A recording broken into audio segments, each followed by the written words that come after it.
سلام وسناي نعكم يكون زخبركم الزخبر كنت تخاتلتي مدمنا لو مسولس إسران سلسلة طريقة تشين إسران 4 أمنا قربو سمناوي ناي سبورت فونونا نوزيد بينام جرماي ناي قداماي مفارق تشين إسران 4 مدبون بزعبو زهبو قالن كمون مبل عسن شو دي شو دد بشكلتا زرواندا زملكت تحستو كل ملكتنا قدميو زينا أتلتيكس كنقدمنا نمكتالكم بخبرنا نعدم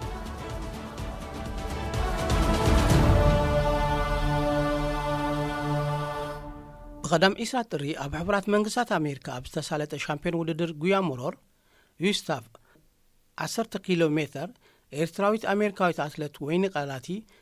نقدد ما بسالسان كنت دقائق 50 شومنتن كالي تفتي ما قداميت بموزا سما خلعا كاويني بسالسان شوعاتن كالي تفتفلت ناي جورجيا إيما هورلي كمون بربعان كلتن كالي تفتتت ناي كلوريدا كاتي كاميرون عندما كالاين ساساي درجة حزن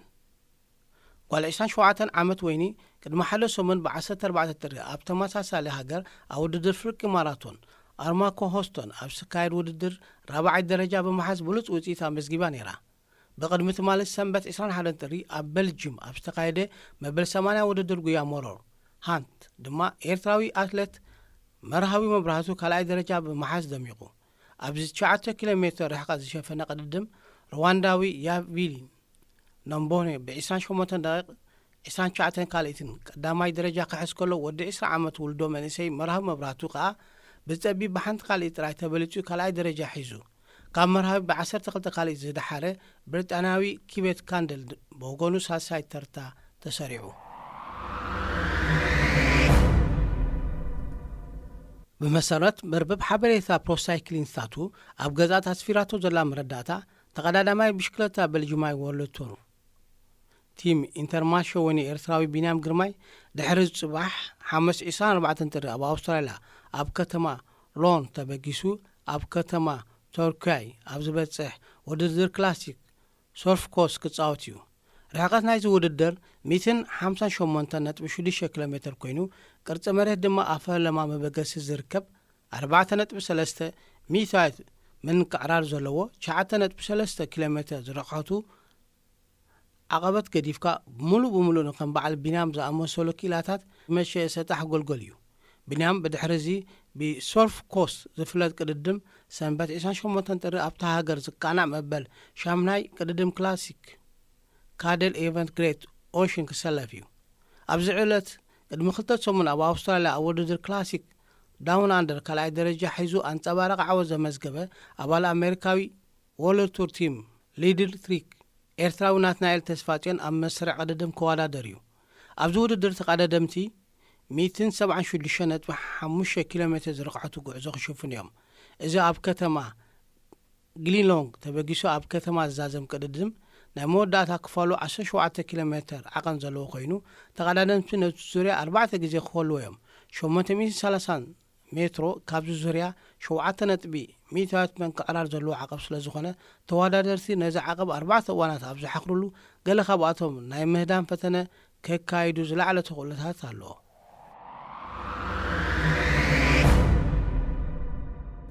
اتامر بحبريثا بجكا زوم تقصقل تقددمات بينام قرماي ابز عمدي كساور حمله ابزلو غزي كسالاسلو ميلو بززر اقرباتهم زلا توسقت وددر زوم سبيوم إسران 4 يكاتيت أب بلجيم مبل 7 وددر كلاسيك أملوب نيوبس بليد إسران 5 يكاتيت أب بلجيم مبل 7 وددر كلاسيك كورن برادلس كورن كبر 4 17 مقابيت أبيت على مبل 5 وددر تورينو أردياتيكو كبر 10 مقابيت تماساسالي أبتالا مبل 115 وددر كلاسيك ميلانو سورنومو إسران كلتا المقابيت أب بلجيم مبل 66 ودر كلاسيك إي 3 ساكسو إسران 4 المقابيت أب بلجيم مبل 68 ودر كلاسيك جانت ووفلوغم 31 المقابيت حجون أب بلجيم أب مبل 208 ودر كلاسيك رونالد فان فالدانغ شوعت ميازا فرنسا أب مبل 221 ودر كلاسيك باريس روبي كاب إسان 9 سنة كسع 21 حملة ኣብ ፈረንሳ መበል 111 ውድድር ቱር ዲ ፍራንስ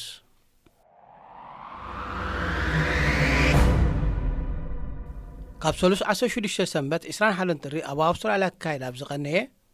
6 መድረኻት ዘጠቓለለ መበል 24 ውድድር ሳንቶ ቱር ዳውን ኣንደር ተጸሚዱ ዝቐነየ ቢንያም ኣብ 4 ካብቲ 6 መድረኻት ንቐድድሞ ምስ ተቐዳሞት 10 ተቐዳደምቲ ብምፍጻም ኣብ ጽቡቕ ኣቃውማ ምህላው ዝሕብር መልእኽቲ ክሰድድ ኪኢሉ እዩ። ቢንያም ኣብ ቀዳማይ መድረኽ ሳልሳይ፣ ኣብ ካልኣይ መድረኽ ራብዓይ፣ ኣብ ሳልሳይ መድረኽ ሻምናይ፣ ኣብ ራብዓይ መድረኽ ካልኣይ ደረጃ ሒዙ ሕንጻጽ ብምርጋጽ ጐሊሑ ኣብ ርእሲ ምውፅኡ ካብ ካልኣይ መድረኽ ሰማያዊ ማልያ ቅጽበታዊ ውድድር ክለብስ በቂዑ ነይሩ። ኣብ መወዳእታ ከዓ ዋላ እኳ ነታ ማልያ ከትርፋ እንተዘይከኣለ ነታ ማልያ ብ9 ነጥቢ ካብ ዝወነን ኣውስትራልያዊ ተቐዳዳማይ ሳም ወልስፎርድ ብ13 ነጥብታት ድሒሩ ካልኣይ ደረጃ ሒዙ ኣብ ፖዲየም ሓቂሩ።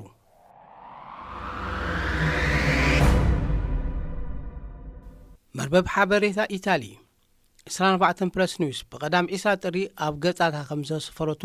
ቢንያም ግርማይ ናይ ዝሓለፈ ውዕሎታቱ ብምግማም ኣብዚ ውድድር ተጀሚሩ ዘሎ ሓድሽ ወቕቲ ስፖርት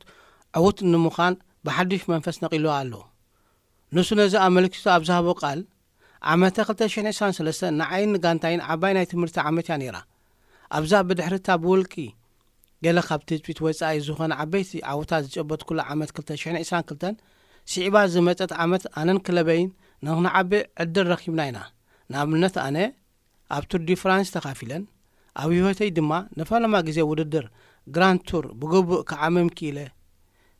ደቀቕቲ ክስታት ኣብ ዓወት ዘለዎም ድርኺት ወይ ጽልዋ ተገንዚበ ብተወሳኺ እውን ዕድል ኣብ ቅድድም ብሽክለታ ዘለዎ ወሳኒ ታራ ተረድየ። ንኣብነት ኣብ ዙር ፍላንድረስ ኣብ ጽቡቕ ቁመና ነይረ ይኹን እምበር መውደቕቲ ንዓወት ካብ ምቕላስ ዓንቂጽኒ ዓሚ ብዙሕ ስለ ዝተምሃርና ኣብ 2024 ምስ ደቂ ጋንታይ ብሓባር ተርኒዕና ክንቀርብ ኢና ባህግና። ሓደ ካብቶም ዝቐሰምኮም ትምህርትታት ምስ ምድላዋት ዝተተሓዘ እዩ። ንሓድሽ ወቕቲ ስፖርት ኣብ ወርሒ ታሕሳስ ብሓባር ዓስኪርካ ኣብ ዝካየድ ምድላዋት ንመጀመርያ ግዜ ኣካሉ ኮይነ ተሳቲፈ ምስ ጉጅለና ኣብ ኣዝዩ ባህ ዘብል ሃዋህው መንፈስ ልምድ ኣካይደ ዘይከም ዝሓለፈ ዓመት ናይ ሎዘመን ውድድር ኣብ ዋዒ ዘሎ ቦታ ኣብ ኣውስትራልያ ጀሚሩ ውዒ ዝበለ ኩነታት ኣየር ኣብ ዝያዳ ካብቲ ኣብ ወርሓት ርየካቲት ኣብ ኤውሮጳ ዘሎ ዘይርጉእ ኩነታት ኣየር ይምእማኣኒ። በዚ መንገዲ እዚ ብቐጻልን ብጥቁምነት ክላመድ እኽእል። ኣብዚ ዓመት ስፖርት ከም ልሙድ ብከም ምኩር መራሒ መንገዳይ ማይክ ታንሴን ብሉፅ ተውህቦ ዘለዎ ንእሽቶ ሎሮንዞ ራክስ ኢጎ ቤዥን ካልኦት ከምዚ ከማይ ትሕሶ ብቕዓት ዘለዎም ተቐዳደምቲ ተዓጂበ ክዋዳደረ ብሱሩዕ ሓቢርካ ምልማድን ምቅዳም ንዓወት ደራኺ ረቋሒ እዩ። እዚ ድማ ኣብ 2023 ክነጻጸር ከሎ ብርእቶይ ሓደ ስጉምቲ ንቕድሚት እዩ። ብድሕሪ ምንባል ኣብ 2024 ተኣሊሞም ዘለዎ ሹታታት ኣመልኪቱ ኣብ ዝሃቦ ሓበሬታ ድማ ፈለማ ነዚ ዓመት ስፖርት ብጽቡቕ ክጅምር ይድለየተይ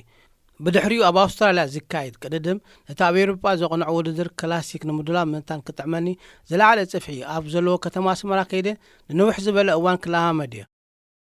ውድድር ክላሲክ ሚላኖ ሰርኖሞ እውን ሓደ ካብቲ ኣቓልቦ ዝህቦ ዘለኹ መደባት እዩ። ብድሕሪ እዚ ኣብ ኣገዳሲ ዝኾነ ወቕቲ ክራማት ኣብ ዝመሳሰል ብዝያዳ ክዕወተሉ ዝደሊ ከም ቱር ዲ ፍራንስ ከምኡውን ቅድድም ጽርግያ ኦሎምፒክ ዝኣመሰሉ ውድድራት ከትኩር እየ። ምክንያቱ እቲ ቅርጺ መቀዳድም ቦታ ንዓይ ዝምች እዩ ኢሉ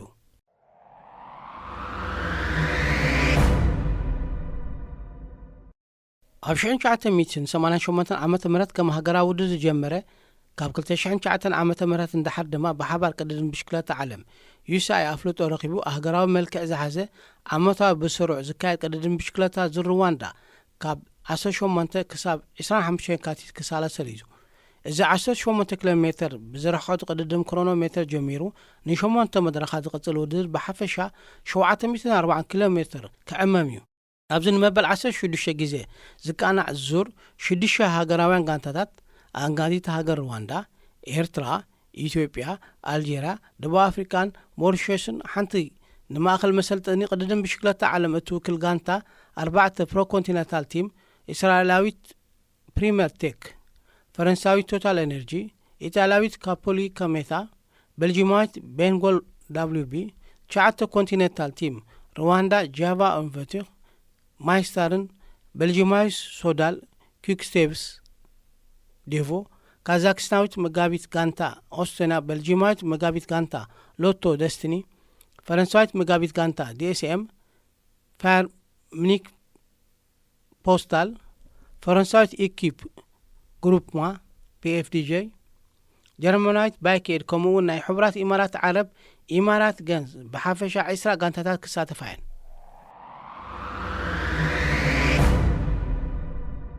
ሃገራዊት ጋንታ ኤርትራ ኣብዚ ናይ ሎሚ ዓመት ዙር ሩዋንዳ ዓውት ኮይና ንምውፃእ ብመገዲ ኣሰልጣኒ ሳምሶም ሰሎሞን እናተኣለየት ድሮ ልምምድ ጀሚራ ከም ዘላ ይሕበር። ካብ 2013 ጀሚሩ ን3 ዓመታት ምስ ፕሮ ኮንቲነንታል ክለብ ን8 ዓመታት ከዓ ምስ ወርልድ ቲም ተሓቂፉ ቃለም ፀንሐ ኦሎምፒካዊ መርሃብ ቅዱስ ሎሚ ዓመት ካብ ኣሜሪካዊት ወርልድ ቱር ቲም ኢኤፍ ኤዱኬሽን ኢዚ ፖስት መትከል እዮም ናብ ዝርከብ ኮንቲነንታል ቲም ታናንጉ ብድሕሪ ምስጋሩ ምስ ሃገራዊት ጋንታ ኤርትራ ብምዃን ናብቲ ኣብ 2019 ወናኒ ብጫ ማልያ ዝኾነሉ ዙር ሩዋንዳ ክምለስ ምዃኑ ይንገረሉ። ገዲም ኣባል እዛ ማሌዥያዊት ክለብ መትከል እዮም ብኣሰልጣኒ ሳምሶም ሰሎሞን ኣብዛ ጋንታ ተኸቲቱ ከም ዘሎ ይሕበር። ካብ ዝሓለፈ ዓመት ኣትሒዙ ምስ ቤልጂማዊት ኮንቲነንታል ክለብ ወንቲ ኣርዩዝ ቴክኖር ተጠኒፉ ዝፃወት ዘሎ ኣኽሊሉ ኣረፋይነ ካብ ጽባሕ ረቡዕ 24 ክሳብ ሰንበት 28 ጥሪ ኣብ እስጳኛ ማልያ ዓባይ ጋንታ ወርልድ ቱር ቲም ኢንተርማርሾ ወኒ ለቢሱ ኣብ ዝተፈላለዩ ውድድራት ድሕሪ ምቅዳሙ ምስ ሃገራዊት ጋንታ ኤርትራ ናብ ሩዋንዳ ከቐንዕ ትፅቢት ይግበረሉ። ካብ 2022 ንድሓር ምስ ደቡብ ኣፍሪካዊት ኮንቲነንታል ክለብ ኪው 36.5 ኣብ ምንጣፍ ዝርከብ ነሆም ዘርኣይ እውን ምስታ ጋንታ ካብ ዝወፍሩ ተቐዳደምቲ እዩ። ብጀካ ዞም ዝተጠቐሱ ምስ ባዕዳውያን ክለባት ተሓቂፎም ዝርከቡ 4 ተቐዳደምቲ ኣብ ውሽጢ ሃገር ምስ ክለብ ኤሪቴል ዝፃወት ያፌት ሙልጌታ ምዛ ጋንታ ናብ ኪገሌ ርእሲ ከተማ ሩዋንዳ ክጎይሹ እዩ። ኣብ ርእሲ እዞም ማልያ ሃገራዊት ጋንታ ኤርትራ ለቢሶም ዝቐርቡ 5 ተቐዳደምቲ ካልኦት ኤርትራውያን ንክለባቶም ወኪሎም ኣብ ሩዋንዳ ክሰልፉ እዮም። ን2 ዓመት ካብ ዝተቃለሱ ኢታልያዊት ፕሮኮንቲኔንታል ግሪን ፕሮጀክት ኣብዛ ዓመት ናብ ካዛክስታን ወርልድ ቱር ቲም ዝጓዓዘ ዝሓለፈ ዓመት ገብሎ ዙር ሩዋንዳ ብምዃን ብጫ ማልያ ዝለበሰ ተውሎ ሻምፒዮን ኣፍሪካ ሄኖክ ሙሉብርሃን ክብሩን ምዕቃብ ኣብዚ ዙር ምስ እትካፈል መጋቢት ጋንታ ኣስታና ክሰለፍ እዩ።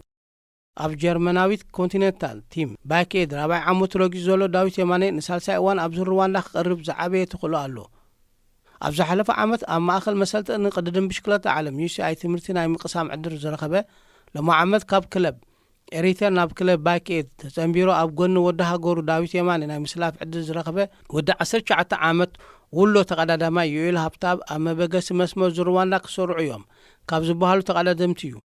ብኤርትራውያን ቅዱሳት እትውነር ሩዋንዳዊት ኮንቲነንታል ክለብ ማይስታር ሓቂፋቶም ካብ ዘለዉ 10 ተቐዳደምቲ እቶም 5 ኤርትራውያን ናኦል ኣራያ፣ ዳዊት ተወልደ ብርሃን፣ ኤርትራውያን ሽወዳናዊ ኣሮን ኣይጸገብን፣ ኣቤል ብርሃንን ከምኡውን ኤርትራዊ ብሪጣናዊ ፊሊሞን ማናን እዮም። ንገለ ካብዞም 5 ተቐዳደምቲ ድማ ኣብ ሜዳ ከም እተውዶም ይእመን። ብዩሲኣይ ኣብ ዝውነን ማእኸል መሰልጠኒ ቅድድም ብሽክለታ ዓለም ትምህርቲ ዝወስድ ዘሎ ሻምፒዮን ውድድር ጽርግያ ኤርትራ 2023 ተቐዳዳማይ ክለብ ደንደን ዓወት ኣማን ነቲ ማእከል ወኪሉ ኣብቲ ሩዋንዳ ክወዳደር እዩ። ካብ ኤርትራውያን ወፃኢ ንዝሓለፈ 9 ዓመታት ምስ ጋንታታት ወርልድ ቱር ክነጥብ ዝጸንሐ ኢትዮጵያዊ ጽጋቡ ግርማይ ምስ ኣውስትራልያዊት ወርልድ ቱር ቲም ጃኮ ኣሉላ ዝነበረ ውዕል ኣብ ዝሓለፈ ዓመተ ወርሒ ታሕሳስ ብድሕሪ ምዛሙ ካብ ብሽክለታ ክወሩ ዝወሰነ ክኾን ከሎ እቲ ካብ ብሽክለታ ዝፋነሉ ቅድድም ዙር ድማ ዙር ሩዋንዳ 2020 ክኾን እዩ። ኣብ 8 ውድድራት ግራንድ ቱር ዝተቐዳደመ ሻምፒዮን ቅድድም ኪሎሜትር ኣፍሪካ 2015 ኦሎምፒካዊ ጽጋቡ ግርማይ ስንብቱ ኣብ ዙር ሩዋንዳ ክገብሮ ዝወሰነ ምኽንያት ኣብ 2010 ዓመተ ምህረት ካብ ሃገሩ ወፂኡ ኣብ ደገ ንክቃዳደም ዕድል ዝረኸበሉ ኣጋጣሚ ናይ ፕሮፌሽናል ጉዕዞ መበገዚ ዝኾነሉ ፈላመ ውድድር ማልያ ማእኸል መሰልጠኒ ቅድድም ብሽክለታ ዓለም ለቢሱ ዝተቐዳደመሉ ቱር ሩዋንዳ ስለ ዝኾነ እዩ። ሕጂ እውን ኣብ ስንብቱ ነዚ ማእከል ብምውካል እዩ ክቐርብ። ብጀካዚ ወናኒ 7 ብጫ ማልያታት ውድድር ግራንድ ቱር ተወላዲ ኬንያ እንግሊዛዊ ክሪስ ፎርም ከም ዝሓለፈ ዓመት ማልያ ፕሮኮንቲኔንታል ቲም እስራኤል ፕሪምየር ቴክ ተኸዲኖ ኣብ ዙር ሩዋንዳ ካፈል እዩ። ካብ 2010 ዓመተ ምህረት ኣትሒዙ ኣብ ዝተፈላለየ እዋናት ብሓፈሻ 51 ኤርትራውያን ተቐዳደምቲ ኣብ ዙር ሩዋንዳ ተፃዊቶም ኣብ 5 ካብቲ እቲ ውድድር 11 ዓመታት ድማ ብጫ ማልያ ዋንነቶም ክገብሩ ከለዉ ኣብ ውድድር ውህሉል ግዜ ከዓ ብድምር 11 ግዜ ኣብ ፖዲዮም ደይቦም። እዞም ንብጫ ማልያ ክብሕቱ ዝበቁዑ ኤርትራውያን ተቀዳደምቲ ዳንኤል ተክለ ሃይማኖት ኣብ 2010 ኦሎምፒካዊ ተቀዳዳማይ መርሃዊ ቅዱስ ኣብ 2019 ናትናኤል ተስፋጽዮን ኣብ 2020 ከምኡውን 2022 ሄኖክ ሙሉ ብርሃን ኣብ 2023 እዮም። ዘሩዋንዳ መዕየርዩ ኣብ 2019 ካብ 2.2 ናብ 2.1 ኣብ ዝበረኸን እንዳሓል ናትናኤል ተስፋጽዮን እቲ እንኮ 2 እዋናት ጎብለል እዚ ውድድር ክኸውን ዝበቕዐ ተጻዋታ እዩ። 27 ግዜ ናይ መድረኽ ዓወታት ከመዝግብ ዝኽኣሉ ኤርትራውያን ተቀዳደምቲ እቶም ኣብ ታሪኽ ዘሩዋንዳ ዝበዝሑ ዓወታት መድረኽ ብምንግንጻፍ ክብረ ወሰን ሒዞም ዘለዉ ኣትሌታት እዮም። ብደረጃ ውልቂ ቀዳምነት ዝበዝሕ ዓወታት መድረኽ ዝሓፈሰ ተቀዳዳማይ 6 ግዜ ኣቐዲሙ ሕንጻት ዘረገጸ ኮሎምቢያዊ ሬስትሬፕ ክኾን ከሎ መትከል ኢዮብ ሩዋንዳዊ ቫለንስ ኔዳይሳንጋን ድማ 5 መድረኻት ላዕለዋይ ኢድ ሒዞም ብምጽኦም ካልኣይ ታርታ ተሰሪዖም ይርከቡ። ዘሩዋንዳ ምስ ላትሮፒካል ኣምሲያ ባንጎ ዞርጋበን ብሓባር ካብ ኣፍሪቃ ብዕቤቱ ኣብ ቀዳማይ ደረጃ ይስራዕ። ካብ ትማሊ ሶነ 22 ክሳብ ሰንበት 28 ድሪ ንመበል 17 ግዜ ክካየድ ተሰሊሙ ዝነበረ ላትሮፒካል ኣምሲያ ባንጎ ዞርጋበን ብድሕርቲ ኣብ ዝሓለፈ ዓመት ወርሒ ነሓሴ ኣብቲ ሃገር ዝተፈጸመ ዕልዋ መንግስቲ ንዑ ስዒቡ ዝተፈጠረ ፖለቲካዊ ወጥሪ ሎሚ ዘበን ክስረስ ተቐሲቡ ዙር ንኽብሪ ብስምእታ ኣብ 1993 ዝዓረፈት ሓፍቱ ነቲ ቅድሚ 5 ወርሒ ካብ ዝፋን ብወተሃደራዊ ዕልዋ ዝተኣለየ ኣብ 2009 ስልጣን ዝጨበጠ ፕሬዚደንት ኣሊ ባንጎ ዝኾነት ኣልበርቲና ኣምሲያ ባንጎ እዩ ዝጽዋዕ። ወላዲኦም ኦመር ባንጎ ካብ 1967 ክሳብ ካብ ዝዓለም ብሞት ዝፍለ ን42 ዓመታት ንጋቦን መሪሕዋ። ተቐዳዳማይ ቱርካዊት ክለብ ባይኮዝ ባልዴሲ ናትናኤል ብርሃነ ዝርጋበን ኣብ 2006 ካብ ዝጅመር እንዳሓል ንፈለማ ግዜ ብጫ ማልያ ዝወሰደ ናይ ፈለማ ኣፍሪካዊ እዩ። እዚ ንብጫ ማልያ ዙር ኣልጄርያ 2012 ከምኡውን ንብጫ ማልያ ዙር ቱርኪ 2013 ዝወነነ ተቀዳዳማይ ኣብ 2014 ብተወሳኺ ኣባል ፈረንሳዊት ወርልድ ቱር ቲም ኢሩብካር ኣብ ዝነበረ ነዛ ብጫ ማልያ ውድድር ላትሮፒካል ኣምሲያ ባንጎ ብሕታዊ ንብረቱ ክገብራ ከሎ ዕድሚኡ 23 ዓመትን 14 መዓልትን መንባሩ ብዕድመ ዝነኣሰ ተዓዋቲ ናይቲ ዙር ዝብል ክብሪ እውን ረኺቡ እዩ። ብሓፈሻ ኣብ ታሪኽ ዙር ጋበን ብዕድመ ዝነኣሰ ናይ መድረኽ ተዓዋቲ ኣብ 2019 ኣብ መበል 18 ዓመትን 296 መዓልታት ዕድሚኡ ንፍሉጥ ክኢላታት ሽሑ እኳ ስዒሩ መዛዘሚ ሕንጻት ዝረገጸ ቢናም ግርማይ ክኾን ከሎ ብኻልኣይ ደረጃ ከዓ ኣብ 2011 ኣብ ሻድሻይ መድረኽ ኣብ መበል 20 ዓመትን 25 መዓልታትን ዕድሚኡ ዓወት ዝተቐደሰ ናትናኤል ብርሃነ እዩ። ኦሎምፒካዊ ተቀዳዳማይ ዳንኤል ተክለ ሃይማኖት ብወገኑ 2 መዓልታት ኣቐዲሙ ኣብቲ ን5 ዓመታት ብኤውሮጳውያን ጥራይ ተዓብልዩ ዝነበረ ዙርጋበን ኣብ 4ይ መድረኽ ቀዳማይ ብምውፃእ ናይ መጀመርያ ኣፍሪቃዊ ዕወት መድረኽ ክኾን በቒ እዩ። ብጀካ እዚኦም ዝተጠቐሱ ኤርትራውያን ተቀዳደምቲ ኣብ 2012 ሜሮን ርእሶም ኣብ 2020 ድማ ናትናኤል ተስፋጽዮን ኣብቲ ውድድር ሓፈሻዊ ግዜ ካልኣይ ደረጃ ብምሓዝ ምስ ዕዉታት ፖድዮም ዝተኻፈሉ ተዋዳደርቲ እዮም። ማልያ ንጉስ ዓቕብ እቲ ብብዝሒ ብኤርትራውያን ተቀዳደምቲ ዝተለበሰ ማልያ ኮይኑ ተስፎም ዕቕባ ማርያም 2 ግዜ ዋንነቱ ክገብሮ ከሎ ኦሎምፒካዊ ተቀዳዳማይ መርሃዊ ቅዱስን ኣሮን ደብረጽዮን ዓወት ሃብቶምን ዳዊት የማንን ድማ ሓደ ግዜ ንሓላሎም ወሲዶማ። ኣብ 2020 ዝተቐረበ ማልያታት መብዛሕትኡ ብኤርትራውያን ኣብ ዝተባሕተሉ ቢንያም ግርማይ ቀጠልያ ማልያ፣ ሽሑ እኳ ናትናኤል ተስፋጽዮን ጻዕዳ ማልያ፣ ብሉጽ መንእሰይ ዳዊት የማነ ማልያ ንጉስ ዓቐብ ተሸሊሞም።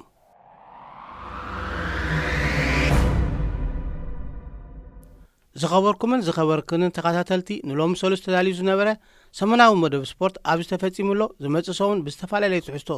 ክሳብ ንራኸብ ንኹልና ሰላም ጥዕና።